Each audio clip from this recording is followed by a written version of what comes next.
Mute your microphones, everyone.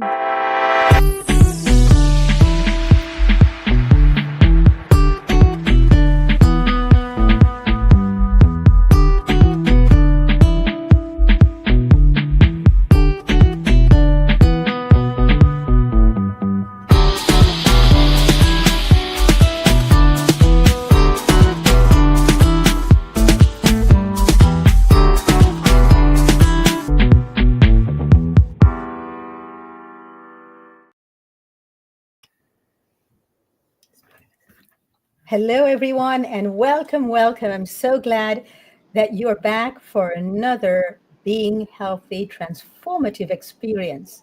Today, we've got another very special guest on the recommendation of Herb. And you will see Herb with all of his fruits, of course, in tow, back from Morocco, I think. And welcome back to everyone who's been traveling, like Pete and Hannah and Blythe, who's been buried in on the work. Sabina will be with us. She has to go pick up her son, and she'll be with us soon. So we are really going to dive today into transformation. When I say transformation, I'm talking about something that we spoke about last week. Last week, we spoke about the importance of voice in transforming our lives, how not just important that is, but how it adds so much vibrancy and so much release in our lives of all that blocks us, that when we start working with the voice, it takes us to a whole higher frequency of being, because we are electrical beings. And when we rise up to create a life of high vibrancy, we get rewarded multiple times, because we live in a very generous and loving universe who really wants constantly to reward us for everything we do to uplift and pull up the energies. So I'm going to say hello to my co-host first before we bring in our special guest today, and just have them welcome our co-host, our guest as well, Stella Paris. But first, Blythe, hello and welcome back. Oh, thank you for having me. Thank you. I've missed it's you freezing a little bit, so That's okay. Go right ahead, Blythe. Hi, thank you. Thank you. It's lovely to be back. It's lovely to have Stella joining us today, and for this conversation on voice. I can't wait to get started. It's great to see you all. We're going to go now to... Thank you for having me. You're welcome, Stella. We're going to go to Herb right now. Hey, welcome along. I'm glad to be reunited with you all, especially from my trip away with Pete in Morocco, and to be welcomed with Stella.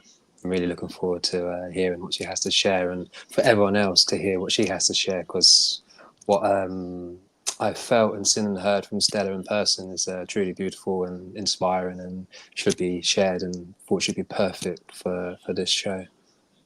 Wonderful. We just lost. Oh, thank you. We just lost Pete on the internet, so I'm going to bring on Stella, our special guest for today. Welcome, Stella. Please take it away and tell us about your transformation. Hello. Hi, everybody. Thank you for having me on the show. Thank you, Herb, for connecting me with Dorit. I really appreciate it. So how shall we start? So just tell us your own story from Malta to the UK, your many different transformations, and tell us how it is that you discovered that you had this incredible voice. Just hold on a moment, because I want people to see what I'm talking about. My broken heart from the troubles of my past, make me whole again, connect my mind to my heart.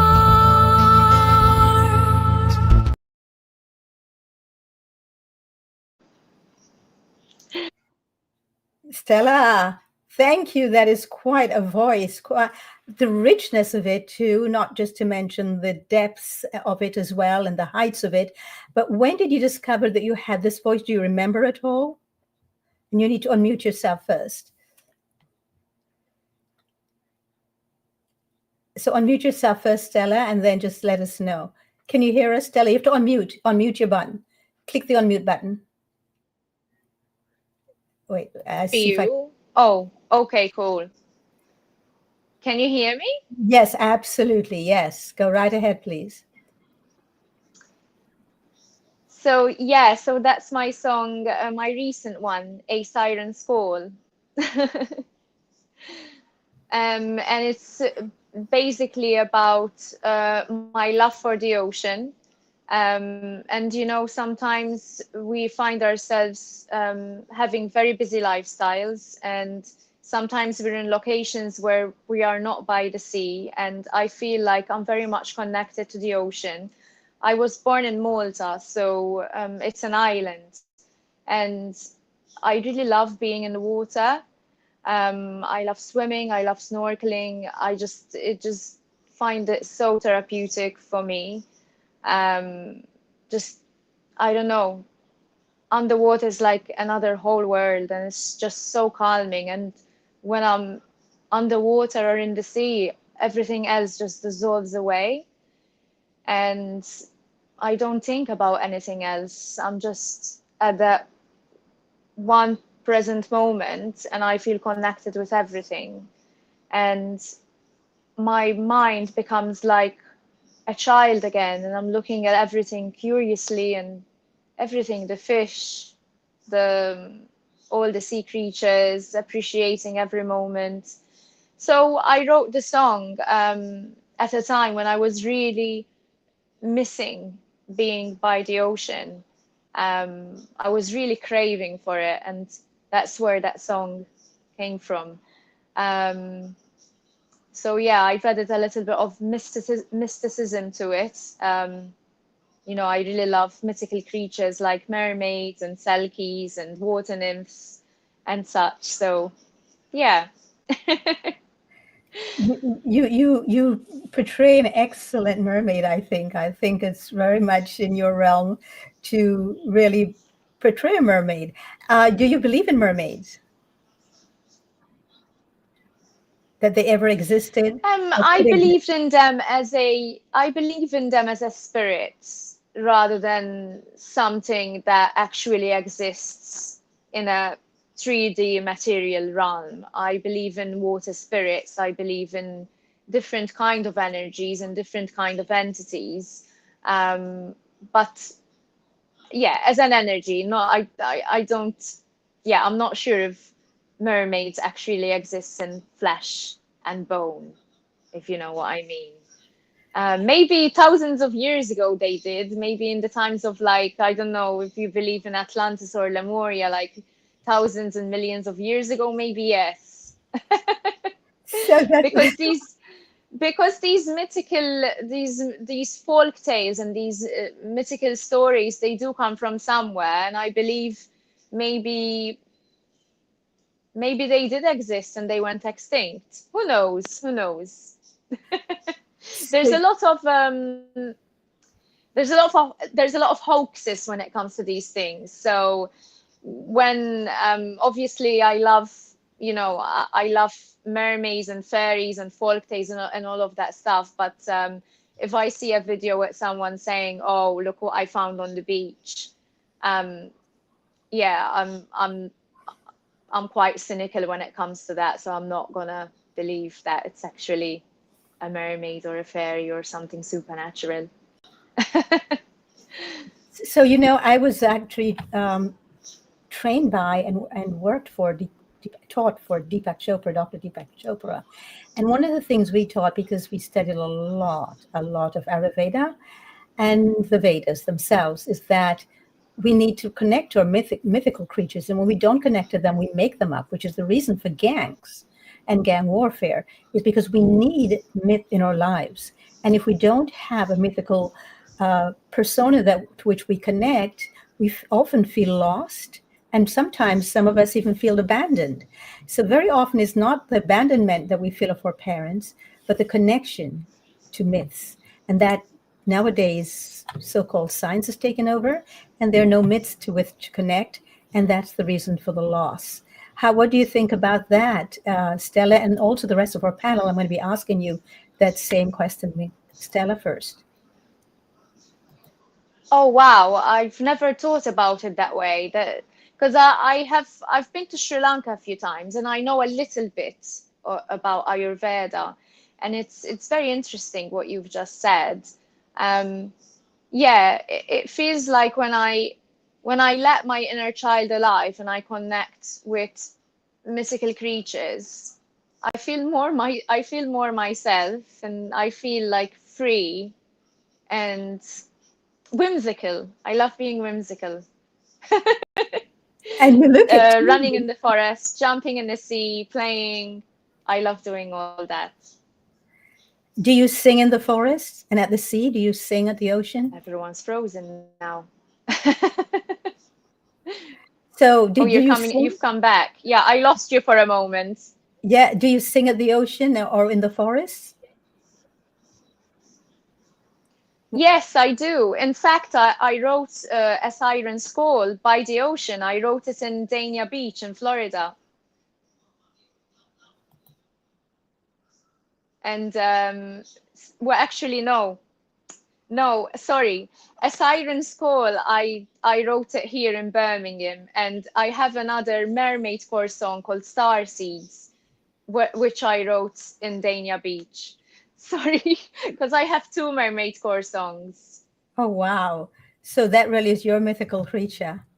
So Blythe, what is your mythical creature? Do you have one to which you connect?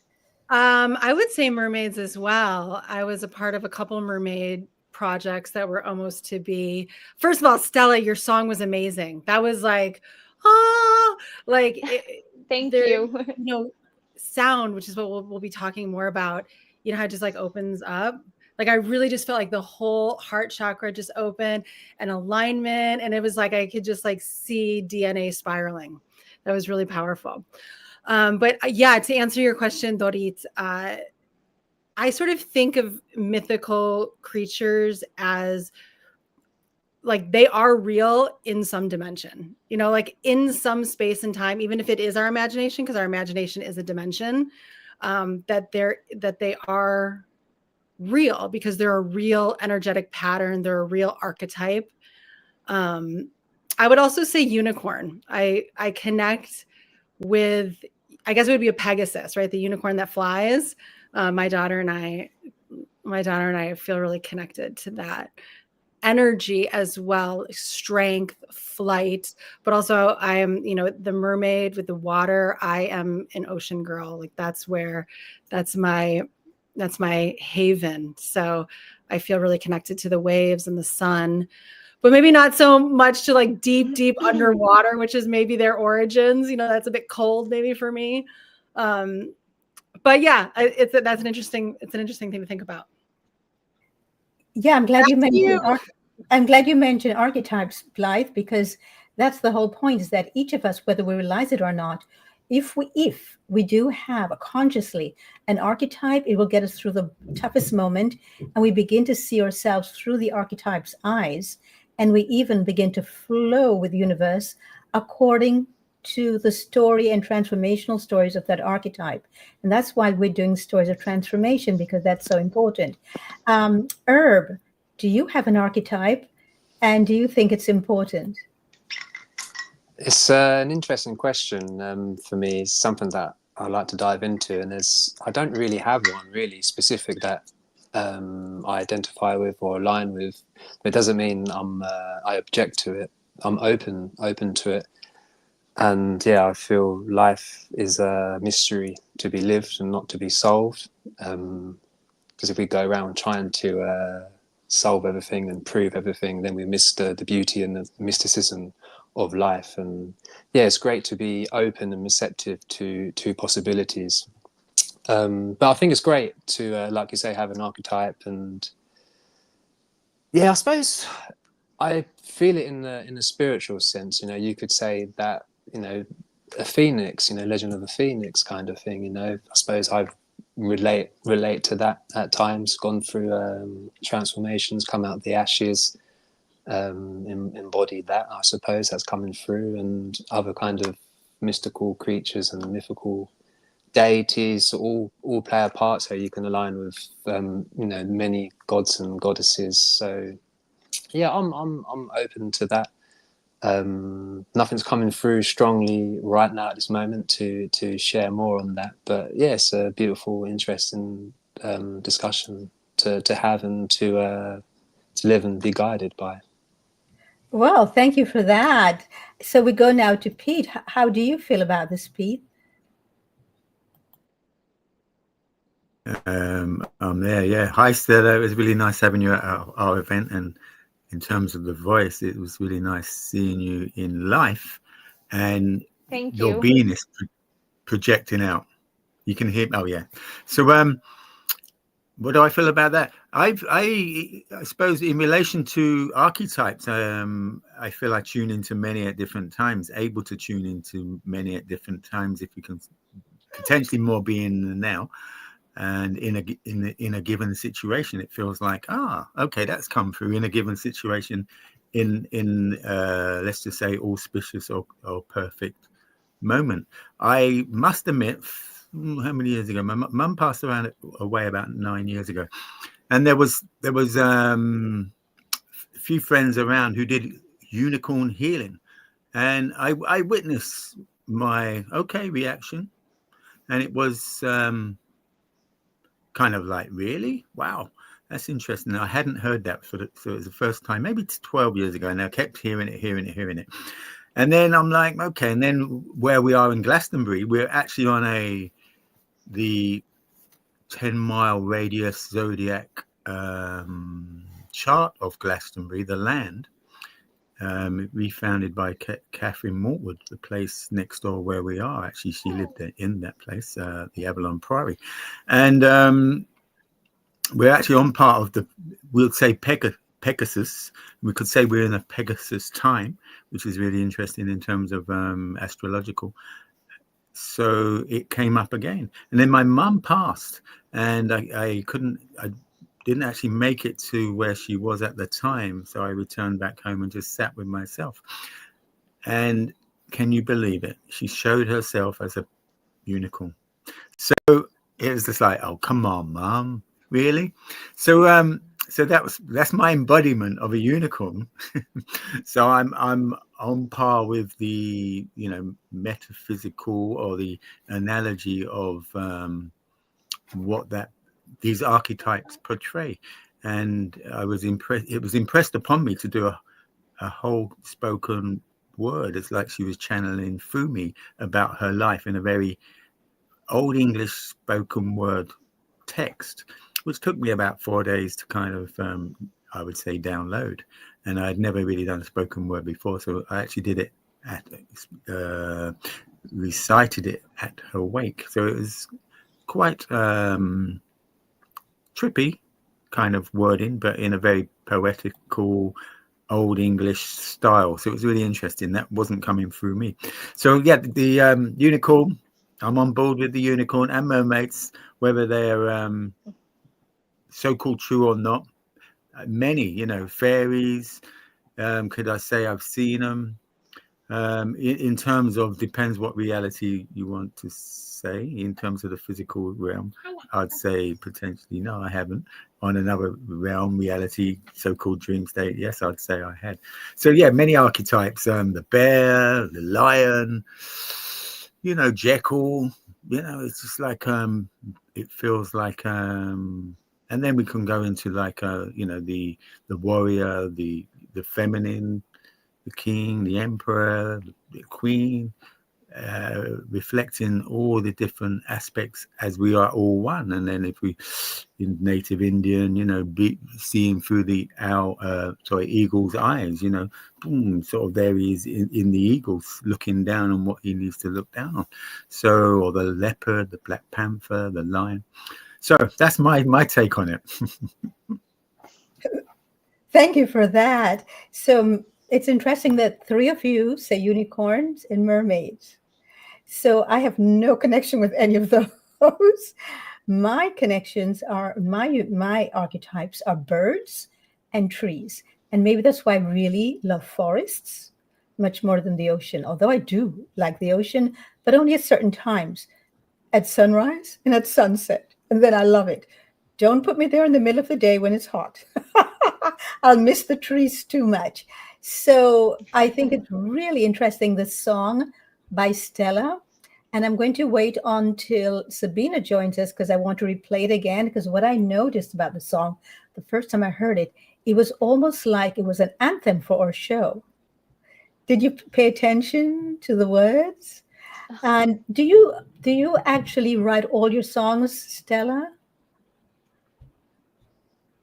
Do you write Yes, all? I write all of my songs. I I have a vocal coach at the moment. I've been learning professional singing with a coach, and I've been writing lyrics and poems since I was a little girl.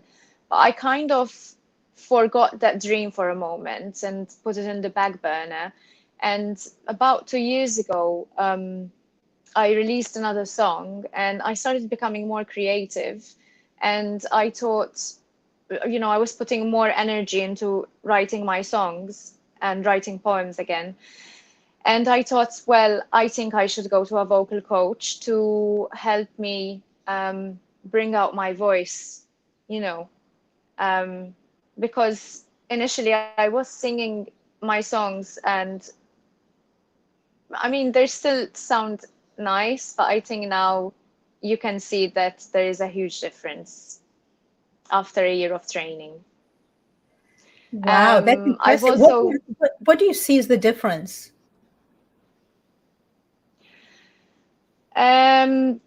the voice is much stronger. There's less like quivering. It holds the pitch and the tone and the note. I can go higher, I can go lower. She's taught me a lot of like technical stuff, so now I can understand when someone says something, I can understand better.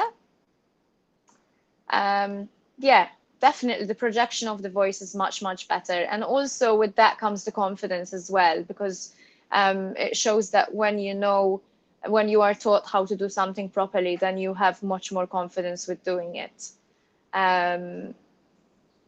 But yeah, I think that also the different techniques as well. She's taught me how to do yodeling, whisper, to change from belting to whisper. I'm getting into a lot of details right now.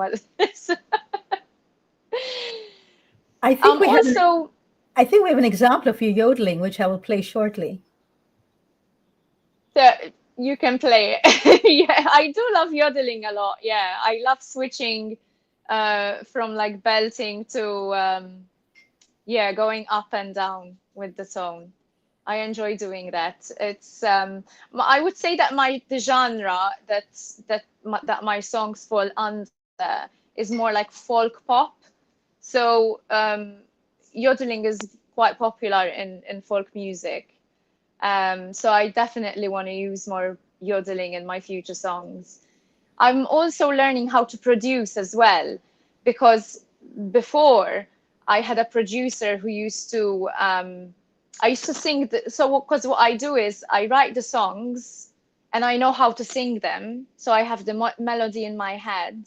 I go to the producer, I sing it to him, and he starts it from raw on the guitar, and then we build it up together according to the instruments that I want and the kind of vibe I want in the song.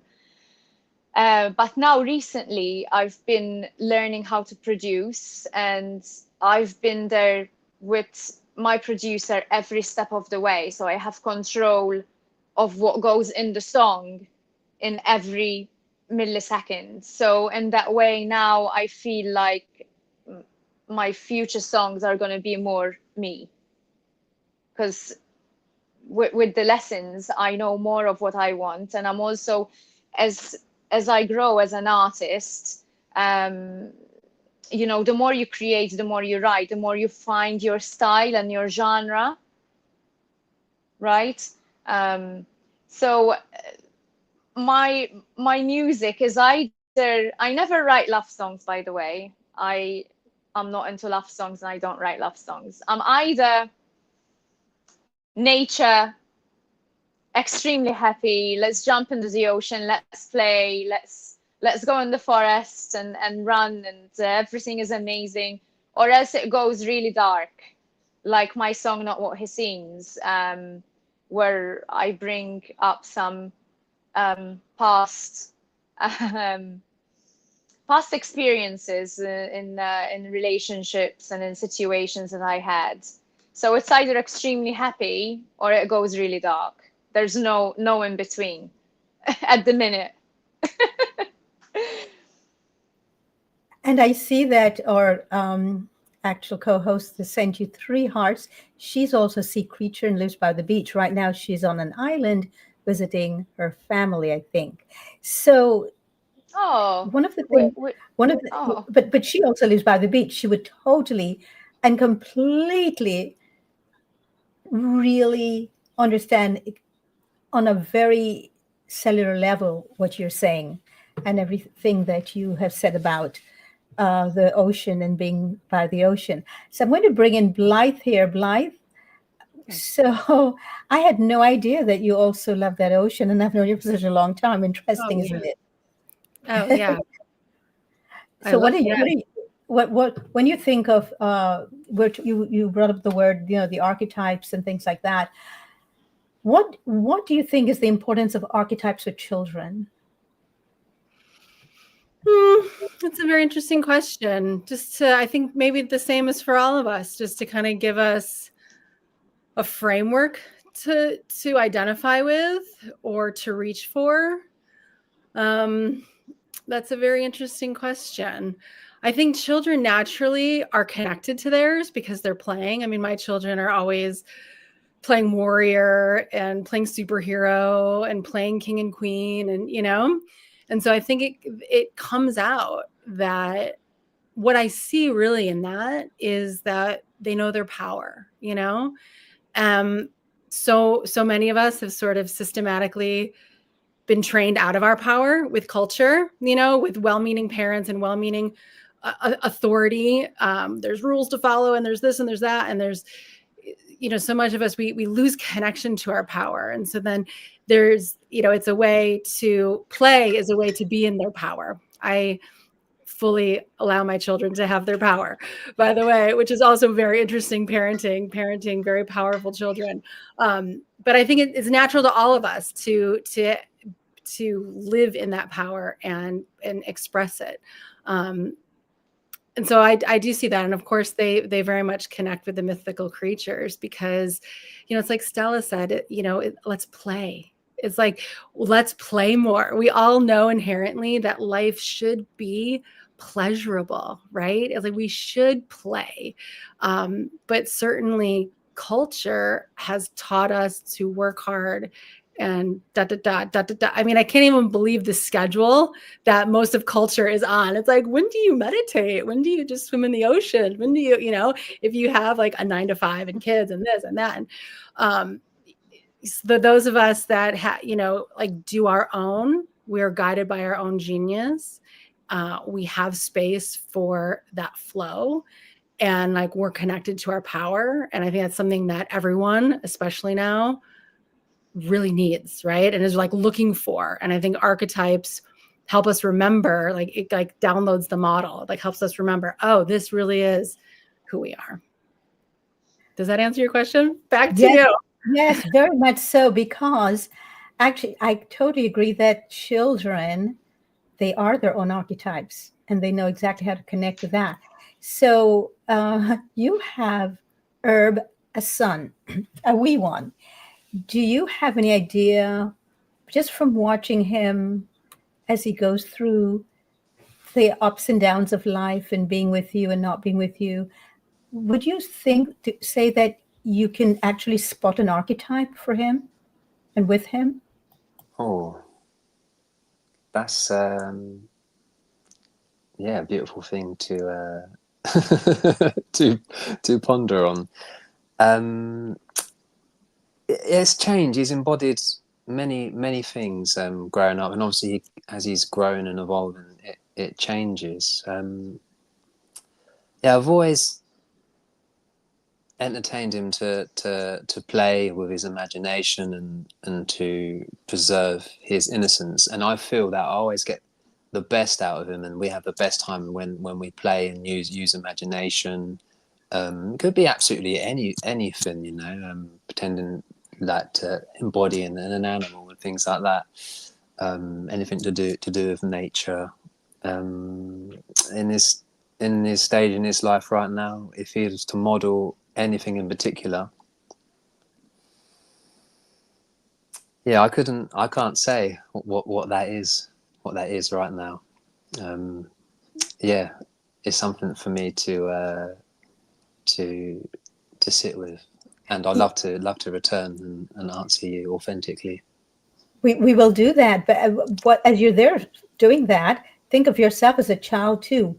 Who or what was your archetype? Because whether we realize it or not, we had them, whether it was forced upon us through fairy tales that were read to us. Nowadays, unfortunately, books hardly ever come up again for children. Now they're put in front of a screen and they see all of these, to me, violent stuff going on, or they get video games and there are no archetypes for them. And that's why I think we have such problems. So we'll come back to you with that. So To go to some, yes.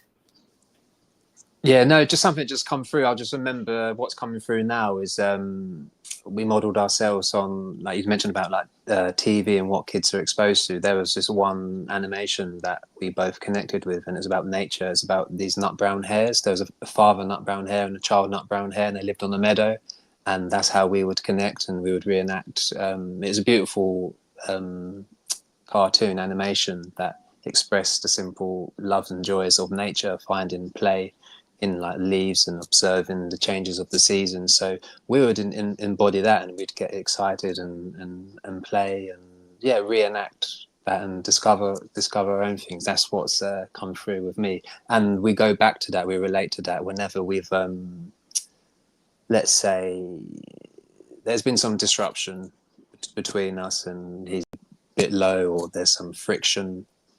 I'd often return back to that, remind him of that time, and in an instant, like he will play and remember it. So yeah, I do see the beauty of it, and it's truly powerful and magical. Thank you. Yeah, you're so welcome. You're so welcome. Yes, you know, we don't even realize it, but we do have these archetypes and we're playing them out all the time in our lives. And that's why at the Chopin Center, we thought was very important for us to know them so we don't become them totally. We don't lose ourselves in them. And that's what happens specifically. And I go back to this with gangs.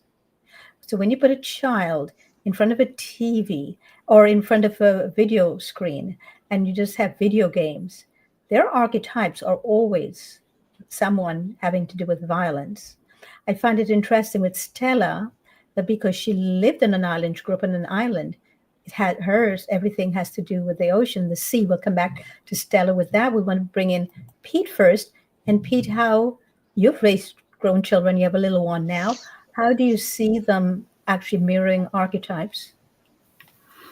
Oh, well, when I was, less aware, my boy is now 38 and 37, better get it right. So I was very in a work ethic and mortgage children from the age of 19, 20. So really looking back in retrospect, quite in it.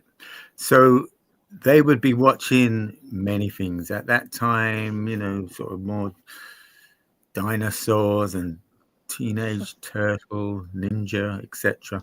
So they were just taking all on them archetypes, and obviously we would do our best to kind of make them positive. But you know, as I venture on, then you know, my daughter, I remember again still allowing her to watch movies, or say movies, cartoons, which we thought were quite innocent at the time, from the age of potentially 2.5.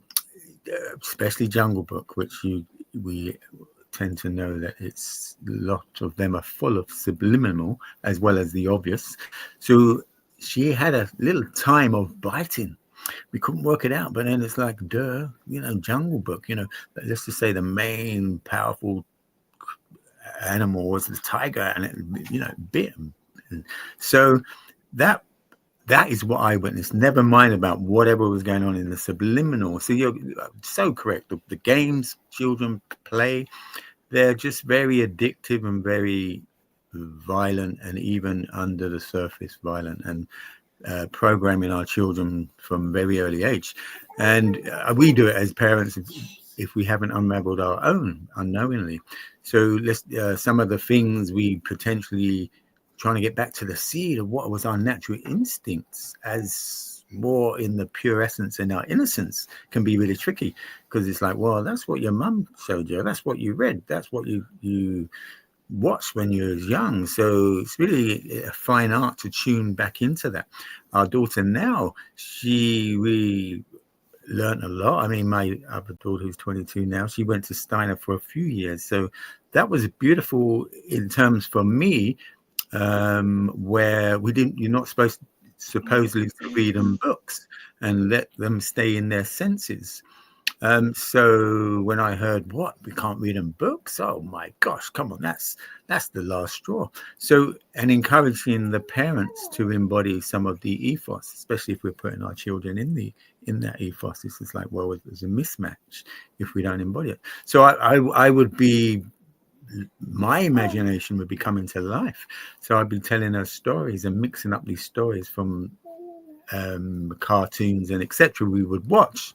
And it was so much more alive until, she wanted me to do these stories till about the age of 12. And it was so much a connection. So it was really beautiful, as opposed to, not saying you can't get a connection from a book, but again, you look at most of the stories and they're, especially the old nursery rhymes, are riddled with not very positive affirmations. So it's really beautiful bringing in the positivity through these cartoons. It's like maybe potentially using Disney, actually, which I did at the time, to bring more positive and life and light to it, really.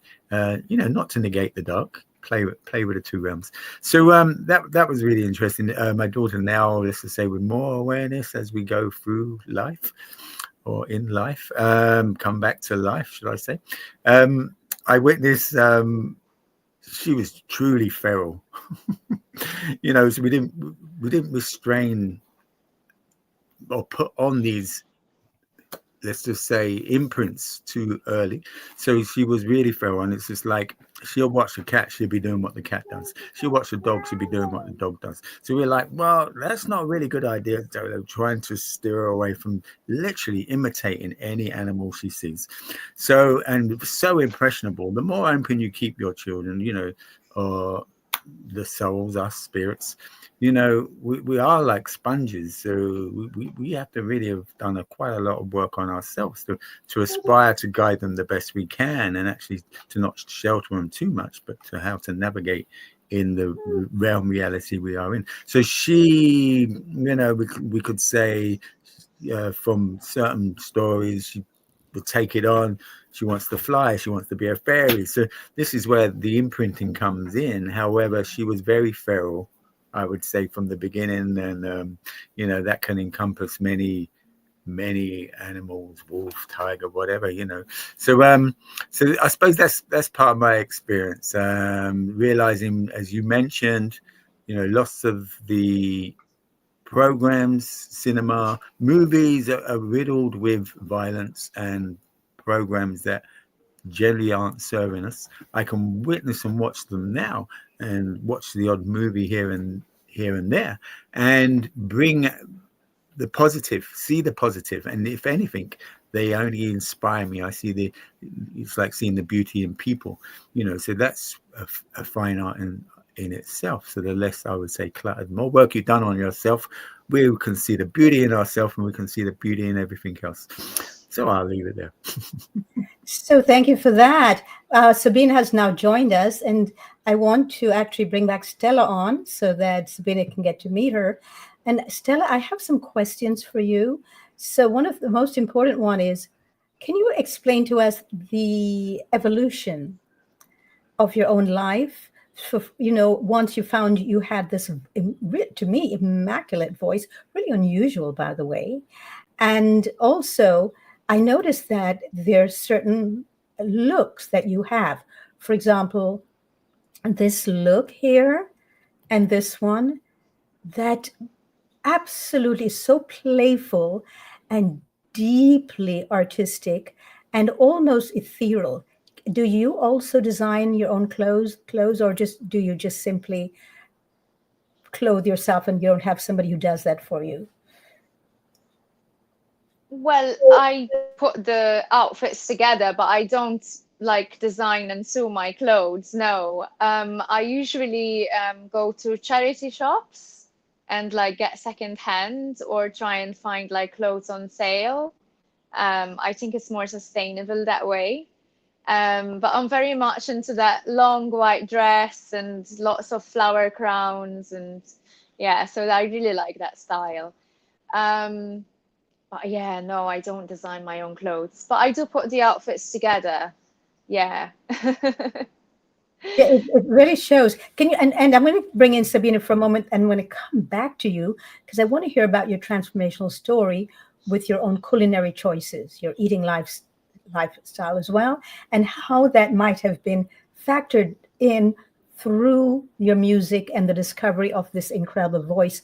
But first, I want to bring the voice on so that our audience and Sabina can hear what we're speaking about. Heal my broken heart from the troubles of my past. Make me whole again. Connect my mind to my heart.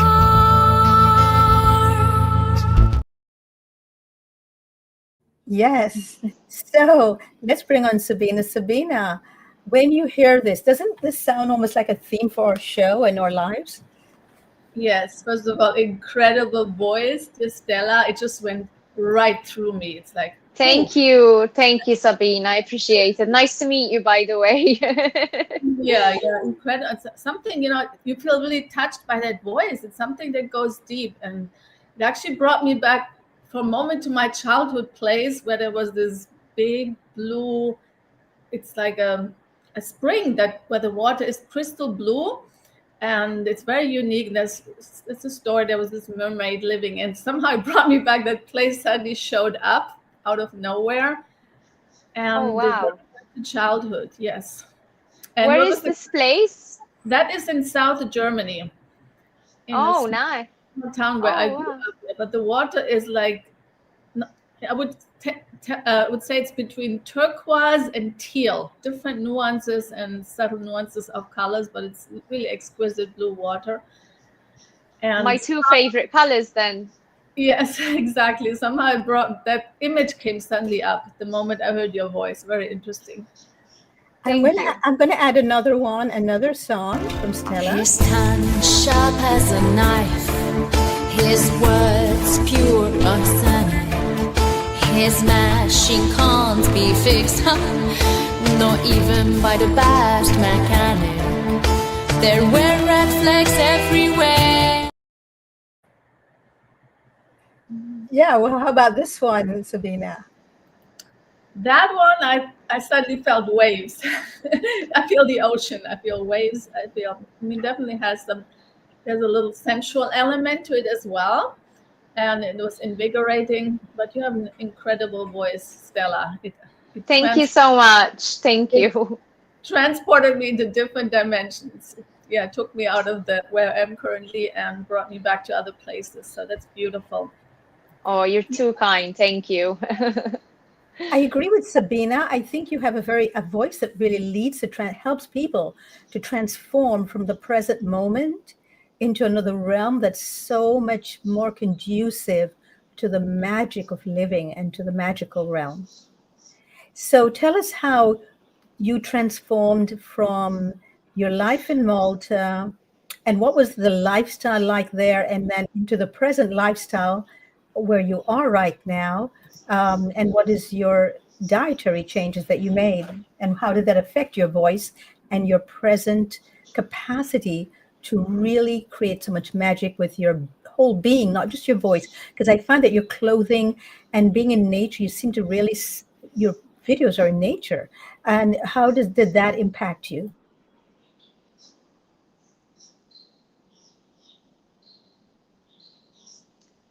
Can you hear me? It Yes, Stella, go right seems ahead. that you. Yes. Yes. Yeah, so the transformation is a very long story. I mean, I'm from the Maltese Islands. I moved to London when I was 27 years old. I left everything behind. I decided to move to UK, and yeah, I just basically went back 2 weeks later, packed everything up, and moved here. And I've never thought about moving back to Malta. Of course, I still go back to see my parents every 2 years or so, but yeah. I feel like that moving from Malta to UK, has been an important step for me to becoming who I am today, because if I had stayed there, I don't think that I would have learned the things that I have, and met the people I have, obviously, and done the things I've done. And one thing has led to another. I basically, I graduated from a Bachelor of Science course. I have a Bachelor of Science degree in radiography. I never planned to do that. I come from a very academic family, and they wanted me to study something in university which would get me a job with the government. And that was just, it was either that, physiotherapy, or nursing, and I chose radiography because I didn't get the right grades to be a doctor. So, but taking x-rays was not really a life goal of mine, you see. I mean, no, I don't want to run other radiographers down, of course. Everyone chooses their path, right? But it was at that moment when I was a radiographer, and I was thinking, what happened to my goals? What happened to my dreams? And I realized I was never going to be happy doing this all my life. Is this what I'm going to be doing all my life? Because it's not what I wanted. I was just doing it to keep my father happy and my parents happy. And I was incredibly depressed. I'm not sure if we can use the S word, but I almost ended it twice. And then one day one day I decided that if I was going to live, then I needed to enjoy my life to the fullest. So there's two ways to go: either leave or continue and make the most of this. There's no in between. So I decided to do my best to enjoy this life. And it was hard at first. It wasn't easy. But I kept working through it, and I found certain, like, I bought books. I used to go to these spiritual shops in Malta. There weren't a lot of them, but I used to go there, and the smell of the incense just completely used to calm me down and give me that hope. Just the smell of incense used to give me that hope. And I bought these books about aromatherapy, massage, meditation, yoga, and I started implementing these into my daily life. And of course, the ocean helped in Malta.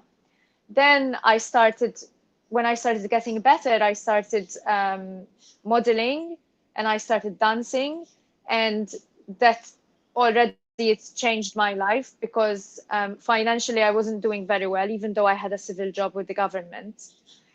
And then there was the situation where they didn't want me to model because I was a radiographer, so they asked me to choose, and I gave in my resignation because, I made a deal with myself that I am going to do what I want to do, not what society wants me to do.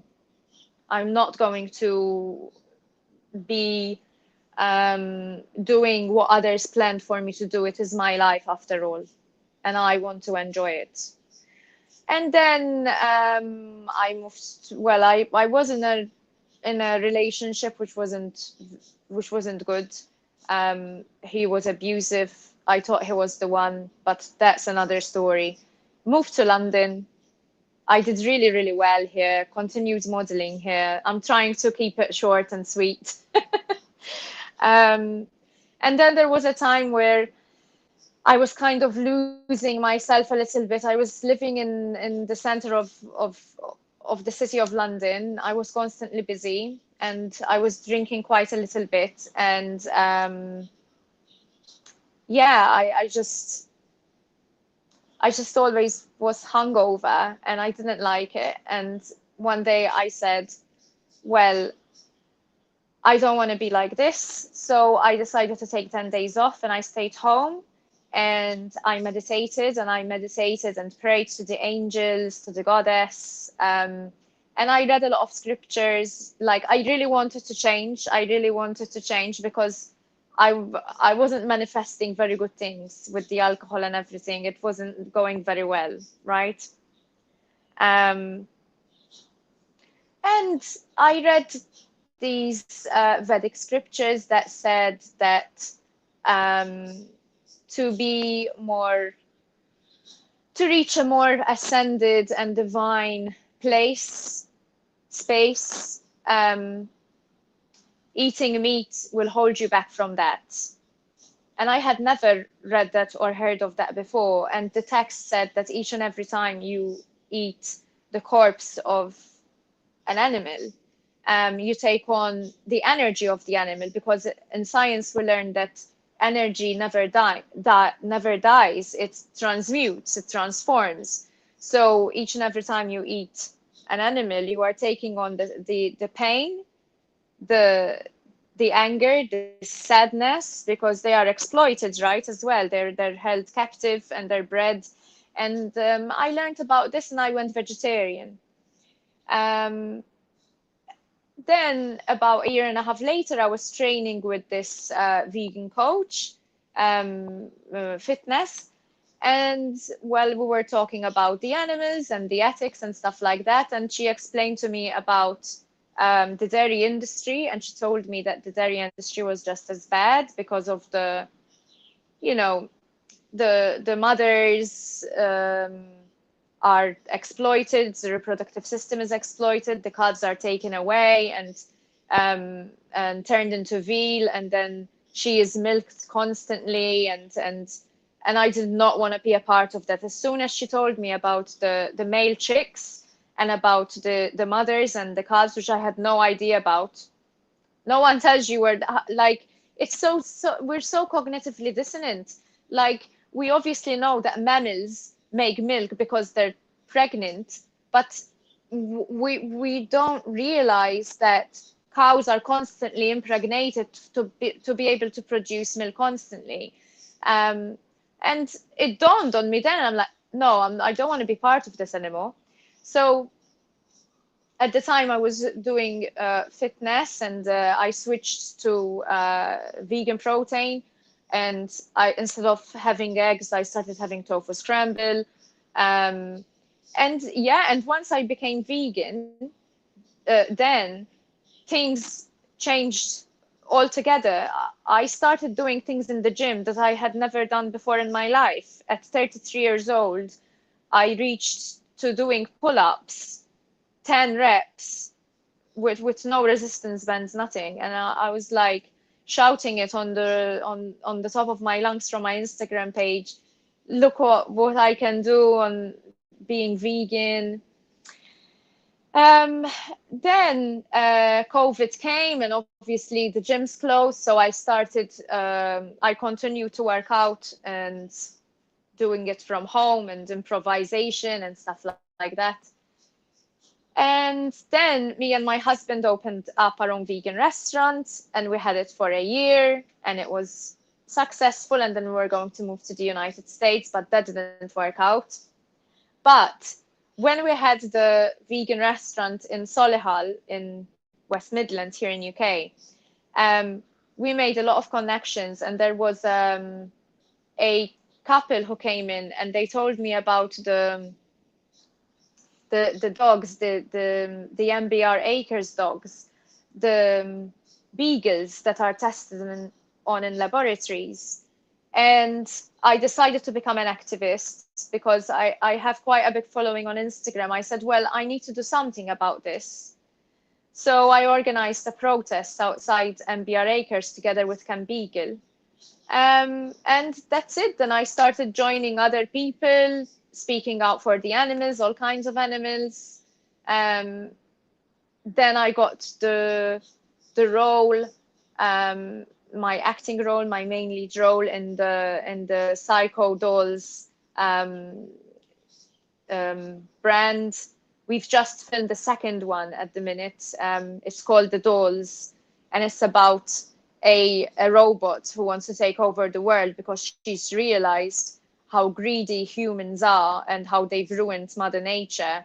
And she's using the knowledge of how humans have treated the world to her advantage for her to take over everything.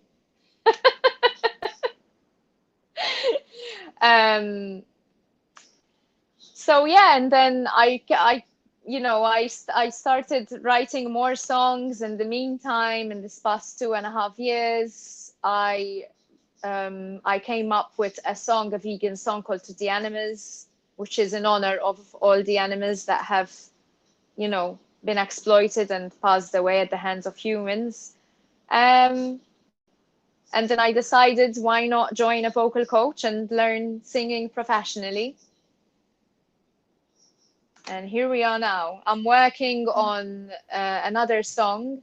I'm in the midst of recording and production at the minute. And actually what Pete said earlier about when he used to read his children's stories, the nursery rhymes, some of them are not very nice, right? They're full of lies. And my next song is called Your Storybook Lies. And it's about how certain animals and certain people have been vilified. And that's what the song is about. And I'm really, really excited about it. And I am thrilled at what you are doing. I would love to hear your song for the animals, that maybe you can come back on and introduce it here, and anything else new that you've come up with, because you seem to have a very rich repertoire of singing, but your voice just takes it to another level, a magical level, just as Sabina said. Sabina, ideally, what kind of song would you like to hear Stella sing? And you have to unmute mic. And also, everyone, we only have 30 seconds for everyone. So be mindful of that. Thank you. Maybe something about fairies. Somehow that resonates. I can see you doing that.